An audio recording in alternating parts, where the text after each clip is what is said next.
अखिलेश यादव का नाम लेकर मीडिया के सामने भड़की मायावती। अखिलेश के बयान से बसपा सुप्रीमो मायावती को आया गुस्सा। मायावती ने अखिलेश यादव को दिया करारा जवाब।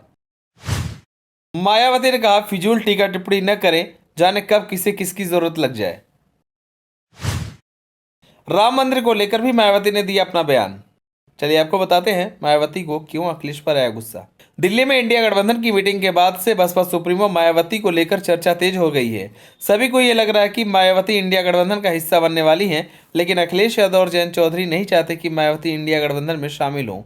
लेकिन कांग्रेस पार्टी अंदर ही अंदर चाहती है कि मायावती इंडिया गठबंधन का हिस्सा बने। इन सभी खबरों के बाद से ही मायावती ने इंडिया गठबंधन को लेकर पहली बार अपने विकल्प खुले रखने का संकेत दिया है। मायावती ने गठबंधन से बाहर रहने वाले दलों के बारे में अनावश्यक टीका टिप्पणी नहीं करने की सलाह देते हुए कहा कि राजनीति में भविष्य में कब किसको किसकी जरूरत पड़ जाए यह कहा नहीं जा सकता। मायावती ने किसी का नाम लिए बगैर कहा कि विपक्ष के गठबंधन में बसपा सहित अन्य जो भी पार्टियां शामिल नहीं है उनके बारे में किसी का भी फिजूल टीका टिप्पणी नहीं करना चाहिए। मेरी उन्हें सलाह है कि वह इससे बचें, क्योंकि भविष्य में देश में जनहित में कब किसको किसकी कब जरूरत पड़ जाए कुछ कहा नहीं जा सकता। इसी के साथ ही मायावती ने आगे कहा कि टीका टिप्पणी करने वाले ऐसे लोगों और पार्टियों को बाद में काफी शर्मिंदगी उठानी पड़े, यह ठीक नहीं है। इस मामले में समाजवादी पार्टी खास तौर से इस बात का जीता जागता उदाहरण है। मायावती इसके विस्तार में नहीं गई, लेकिन खबरों के मुताबिक अखिलेश यादव ने इंडिया गठबंधन की पिछली 19 दिसंबर को हुई बैठक में बसपा को इस गठजोड़ में शामिल करने के प्रति अनिच्छा जाहिर की थी। मायावती की अगुवाई वाली बसपा विपक्षी गठबंधन इंडिया में शामिल होने से साफ इनकार करते हुए अपने बलबूते अगला लोकसभा चुनाव लड़ने का ऐलान कर चुकी है।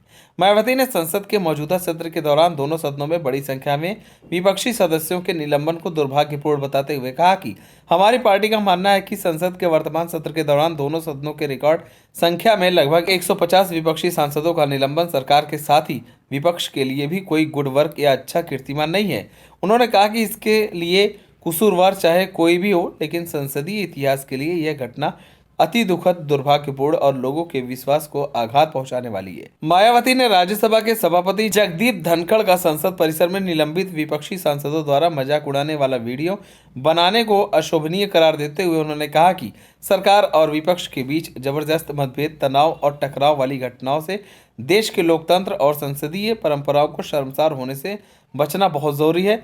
उन्होंने कहा कि यह जिम्मेदारी किसी एक की नहीं बल्कि सभी की है। मायावती ने हाल ही में लोकसभा की सुरक्षा में चूक को भी गंभीर चिंता का विषय बताते हुए कहा कि इस मामले में सभी को मिलकर संसद की सुरक्षा पर विशेष ध्यान देना चाहिए और आरोप प्रत्यारोप के बजाय सभी को इस मामले को गंभीरता से लेनी चाहिए। मायावती ने कहा कि इस मामले के जो भी दोषी और षड्यंत्रकारी हैं उनके विरुद्ध सख्त कानूनी कार्रवाई होना बेहद जरूरी है। मायावती ने आगे कहा कि उनकी पार्टी पूर्ण रूप से धर्मनिरपेक्ष दल है और उसे अयोध्या में नवनिर्मित राम मंदिर के अगले महीने होने जा रहे उद्घाटन पर कोई भी ऐतराज नहीं है। उन्होंने साथ ही कहा कि बसपा को अयोध्या में अदालत के आदेश पर सरकार द्वारा निर्धारित की गई जमीन पर निर्मित होने वाली मस्जिद के उद्घाटन पर भी कोई आपत्ति नहीं होगी। उन्होंने किसी का नाम लिए बगैर कहा कि लेकिन पिछले कुछ वर्षों से इसकी आड़ में जो घिनौनी राजनीति की जा रही है वह अत्यंत दुखद और चिंतनीय है। मायावती ने आगे कहा कि ऐसी चीजों से देश कमजोर ही होगा और इससे लोगों में आपसी नफरत पैदा होती है, जो कतई उचित नहीं है। आप सभी को क्या लगता है, मायावती को इंडिया गठबंधन में शामिल होने से 2024 के चुनाव में फायदा होगा या नुकसान? हमें कमेंट कर जरूर बताएं। अगर आप नए तो हमारे चैनल को सब्सक्राइब करें।